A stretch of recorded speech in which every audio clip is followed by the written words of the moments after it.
জাকাতের যে সুষম বন্টন। আজকের বৈঠকে আপনারা কোনো সিদ্ধান্তে পৌঁছাবেন? প্রধানমন্ত্রীর সাথে বৈঠক শেষে আসসালামু আলাইকুম রহমতুল্লাহ বারাকাত। আমার প্রিয় সাংবাদিক ভাইয়েরা, আল্লাহর কাছে প্রথমে শুকরিয়া আদায় করি। আল্লাহ এমন একটা বিষয়ে আমাদের মাননীয় প্রধানমন্ত্রীকে দিয়ে আজকে আলোচনার সুযোগ করে দিয়েছেন, যেটা আল্লাহ নিজে এটাকে ফরজ করে দিয়েছেন, সেটা হলো জাকাত। উনি মাননীয় প্রধানমন্ত্রী আলেমুল আমাদের নিয়ে ইফতার পার্টিতে, ইফতার মাহফিলে জাকাতের বিষয়ে উনি উল্লেখ করেছিলেন। উনি এই জন্যে আজকে আমাদেরকে দেখেছেন কিভাবে এটাকে বাস্তবায়িত করা যায়, কোন উপায়ে করলে পরে সত্যকারে জাকাত গ্রহীতারা জাকাত পাবে এবং জাকাত দাতারা জাকাত দেবে, এই সমস্ত নিয়ে বিস্তারিত আলোচনা হয়েছে। এবং আমি বিশ্বাস করি আল্লাহর রহমতে মাননীয় প্রধানমন্ত্রীর নেতৃত্বে এই জাকাতের ব্যবস্থাপনা অনেক উন্নতি হবে এবং ফলস্পর্শী হবে। আল্লাহর হুকুম অনুযায়ী জাকাত যেভাবে মানুষ দেয় সে ব্যবস্থা হবে। এই ব্যাপারে আপনাদেরকে বিস্তারিত বলবে আমার ভাই মাওলানা আহমদুল্লাহ সাহেব। জাকাত কি সরকারিভাবে আদায় করা হবে?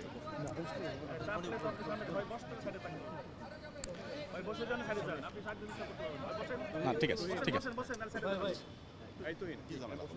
জি, ধন্যবাদ। আমরা শুরু করব, হ্যাঁ, প্লিজ। ওকে ওকে, ঠিক আছে, থ্যাংক ইউ। গতকাল মূলত রাতে আমাকে মাননীয় প্রধানমন্ত্রীর পক্ষ থেকে আমন্ত্রণ জানানো হয়েছে যে জাকাত কিভাবে আরও ইফেক্টিভলি বন্টন করা যায়। বাংলাদেশে জাকাত কালেকশনের যে অপার সম্ভাবনা আছে সেই সম্ভাবনাটাকে ব্যবহার করে দারিদ্র বিমোচনে জাকাতকে প্রত্যক্ষভাবে কিভাবে এঙ্গেজ করা যায় এবং আরও সফলভাবে জাকাত ব্যবস্থাপনা করা যায় সে বিষয়ে পরামর্শ এবং মতবিনিময়ের জন্য তিনি আমাকে ডেকেছেন এবং একান্ত মিটিংয়ের জন্য আহ্বান করেছেন।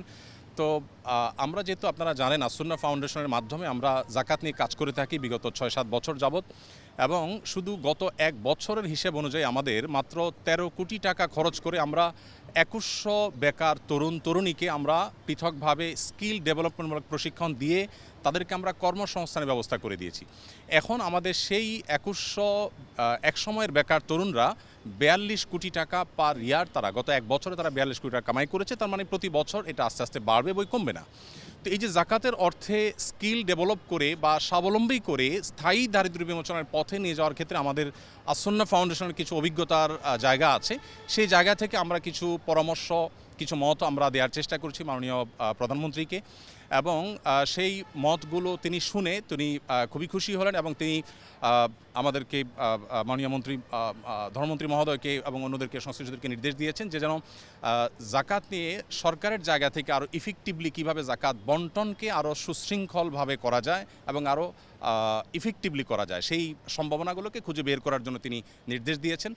তো এখানে মন্ত্রী মহোদয় তাদের জায়গা থেকে তারা কাজ করবেন ইনশাআল্লাহ, এবং একটা কমিটি প্রস্তাবনা করেছেন। তিনি সেখানে আমাকেও থাকার জন্য বিনয় নির্দেশ দিয়েছেন, অনুরোধ করেছেন। আমি ওনাকে বিনয়ের সাথে যদিও বলেছি যে এখানে বেতন খতিব আছেন, আর অনেকে আছেন, তারপরেও তার একান্ত অনুরোধে ইনশাআল্লাহ আমি হয়তো থাকার চেষ্টা করব।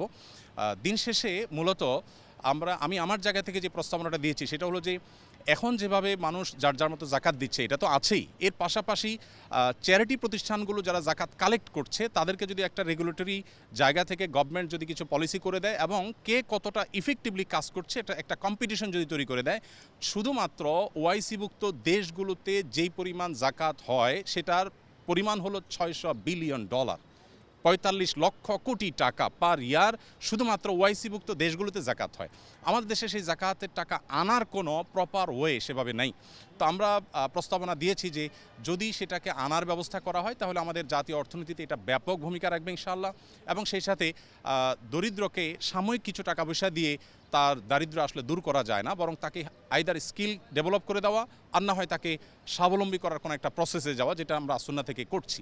তো এই কমিটিতে কয়জন থাকবে এটা এখনো পুরোপুরি চূড়ান্ত হয়নি। 5-7 জনের একটা কমিটি হবে। সভাপতি মাননীয় মন্ত্রী ধর্মমন্ত্রী মহোদয়, তার সভাপতিত্বে কমিটি হবে এবং বায়তুল কারমের খতিব মহোদয়কে প্রস্তাবনা পাঠানোর জন্য মাননীয় প্রধানমন্ত্রী বলেছেন তিনি থাকবেন। আর আমাকে যেহেতু তিনি অনুরোধ করেছেন আমি হয়তো থাকার চেষ্টা করব। সেই সাথে ইসলামী অর্থনীতি বিশেষজ্ঞ হিসাবে আমরা দেশ থেকে দেশের বাইরে থেকে 1-2 জনের নাম প্রস্তাব করেছি। তাদের সবাইকে নিয়ে হয়তো কমিটি গঠন হবে। কমিটি একটা সুপারিশ করবে এবং এইটা কোনো গভর্নমেন্ট সবার কাছ থেকে জাকাত কালেক্ট করবে, বাধ্যতামূলক গভর্নমেন্টকে দিতে হবে, ব্যাপারটা সেরকম না। আমার প্রস্তাবনা ছিল যে জাকাত বিভিন্ন অর্গানাইজেশন নিচ্ছে, প্রতিষ্ঠান নিচ্ছে, শুধু রেগুলেটরি জায়গা থেকে গভর্নমেন্ট কাজ করবে, যেটা প্রপার ইউটিলাইজ হচ্ছে কিনা এবং যেন যথাযথ ব্যবহার হয় এবং কম্পিটিশন হয়, আরও ইফেক্টিভলি যেন ইউজ হয়, সেই জায়গা থেকে গভর্নমেন্ট কাজ করবে। এটা মাননীয় মন্ত্রী মহোদয় ভালো বলতে পারবেন। খোলাফায়ে রাশিদিনের সময় তো সরকারিভাবে জাকাত আদায় করতে এখন আপনারা ইনশাআল্লাহ সপ্তাহ 10 দিনের মধ্যে কমিটি হয়ে যাবে, যেহেতু মাননীয় প্রধানমন্ত্রী এটা অনুমোদন দিয়েছেন, আর কমিটি হওয়ার কোনো প্রশ্নই আসেন না। আচ্ছা, এটা বাস্তবায়ন কবে থেকে হবে? এই বছর থেকে কি বাস্তবায়ন হবে এই জাকাতের যে সুষম না, বন্টনটা? এটা কমিটি আগে করবে কিভাবে করা যায়। 10 দিনে হলে তো এই বছর হবে না, ঈদের আর তো 10 দিন নেই, জাকাত রমজান কেন্দ্রিক, জাকাত রমজান কেন্দ্রিক। সারা বছর সারা বছরই দেওয়া হবে। কিন্তু আপনাদেরকে আমাদের দেশে আর কি আপনাদেরকে অনেক ধন্যবাদ। আপনারা সবাই প্রধানমন্ত্রীর জন্য দোয়া করবেন। দেশের জনগণের কাছে আমার অনুরোধ, আপনারা আল্লাহর ওয়াস্তে মাননীয় প্রধানমন্ত্রীর জন্য খাস করে দোয়া করবেন। আল্লাহ যেন ওনাকে হেফাজত করেন, আল্লাহ যেন ওনাকে নেক হায়াত দান করেন। ধন্যবাদ।